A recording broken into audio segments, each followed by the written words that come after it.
జొమాటో స్విగ్గీల్లో ఒక complaint raise చేసి డబ్బులు అడుగుతారు. ఒక 1000 రూపాయలు కుండ బిర్యానీ పెట్టుకుంటాడు. 1000 రూపాయలు కుండ బిర్యానీ పెట్టుకొని ఆ కుండను కూడా తీడు, దానికి సిల్వర్ ఫాయిలేసి ప్యాక్ చేస్తుంటారు. ఆ ఏళ్ళతో ఒక బొక్క వేస్తాడు, బొక్క వేసి 2 ఎంట్రుకలు పెడతాడు.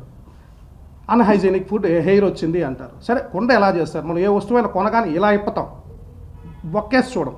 కానీ వాడు బొక్కేసి ఒక 2 ఎంట్రుకలు పెడతాడు. ఎంట్రుకలు పెట్టి ఇదిగోండి మాకు 1300 రూపాయలు రీఫండ్ ఇవ్వండి అని అడుగుతాడు. ఎందుకంటే వాడు 1300 రూపాయల వాడికి కంపెనీ వాడు ఫ్రీగా ఇస్తాడని చెప్పి మా హోటల్ని బ్యాట్ చేస్తాడు.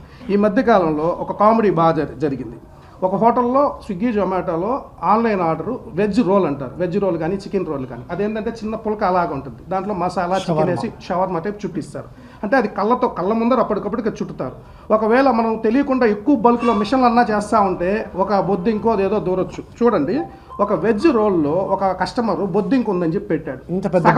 సగం తిని ఒకవేళ బొద్దింక దాంట్లో ఉంటే వాడు తిన్నప్పుడు సగం బొద్దింక ఏమో కట్టవాలి కదా. చూడండి, నీట్గా మీసం కూడా పైకేసి నిలబడి ఉంది, ఈఫిల్ టవర్ లాగా.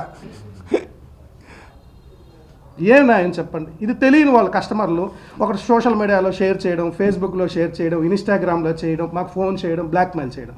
రీసెంట్గా ఒక కస్టమర్ కాల్ చేశాడు, వేరే హోటల్కి కాల్ చేసి, మా అబ్బాయి మీ దగ్గర తిన్నారండి, మా అబ్బాయి కడుపు నొప్పి వచ్చింది, నేను ఆర్ఎంపీ డాక్టర్ దగ్గరికి వెళ్ళాను, కేసు పెడుతున్నాను అన్నాడు. సరేనండి పెట్టండి, ఈరోజు మేము 200-300 మందికి అమ్మాము, మీ అబ్బాయికి ఎందుకు వచ్చిందండి?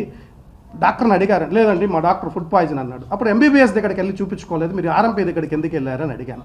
లేదండి మా ఊర్లో ఆర్ఎంపీ ఉన్నాడు, ఆర్ఎంపీ గారు ఫుడ్ పాయిజన్ అని చెప్పాడు, మీ మీద కేసు పెడతాను. సరే సార్ పెట్టండి అని చెప్పాను. సార్ మీరు ఎవరైనా కనుక్కోండి, ఆ హోటల్ యొక్క గొప్పతనం, ఆ హోటల్ ఎన్నో సంవత్సరాల నుంచి ఉంది, ఎన్నో సంవత్సరాల నుంచి వాళ్ళని అడుగుతూ ఉన్నారు, కానీ మీకే ఎందుకు వచ్చింది సార్? ఇన్ని సంవత్సరాలు ఎవరికి జరగంది అంటే, లేదండి మేము కంప్లైంట్ పెడతాను మీరు అన్నారు కదా అని చెప్పి మళ్ళీ ఫోన్ చేసి ఒక గూగుల్ రివ్యూస్లో, మామూలుగా రివ్యూస్ అంటే అది ఎంత పెద్ద సినిమాకైనా కానీ, ఒక హోటల్కైనా, మాల్కైనా, దేనికైనా సరే ఒక 5000 రివ్యూస్ ఉన్నాయనుకోండి, ఒక పొలిటీషియన్ మీద అయినా సరే ఒక బ్యాడ్ రివ్యూస్ 2 ఉంటాయి. ఒక 4000 రివ్యూస్లో ఒక 3 రివ్యూస్ తీసుకొని చూడండి మీ గురించి బ్యాడ్గా ఉంది, నేను కంప్లైంట్ పెడతాను, మా వాడికి హాస్పిటల్ ఖర్చు అవుద్ది, అపోలోకి చెకప్ తీసుకెళ్ళా 50,000 కావాల్సి వస్తుంది, రెడీ చేసి పెట్టండి, నేను మా వాళ్ళతో వస్తున్నానని చెప్పండి.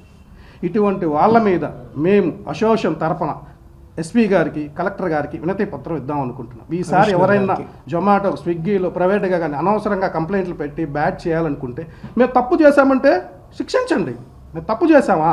ఇప్పుడు మీరు పేపర్గా స్టేషన్కి రండి, మీ దగ్గరలో ఉన్న స్టేషన్కి వచ్చి కంప్లైంట్ ఇవ్వండి మా మీద, అలాంటి హోటల్లో మీరు చేసాం, మాకు హాని జరిగింది, మాకు ఆరోగ్యం దెబ్బతింది, కంప్లైంట్ ఇవ్వండి. ఎఫ్ఐఆర్ కడతారు, ఫుడ్ డిపార్ట్మెంట్ వాళ్ళు వస్తారు, వెరిఫై చేస్తారు, వెరిఫై చేసి మమ్మల్ని శిక్షిస్తారు, లేకుంటే మా హోటల్ సీల్ చేస్తారు.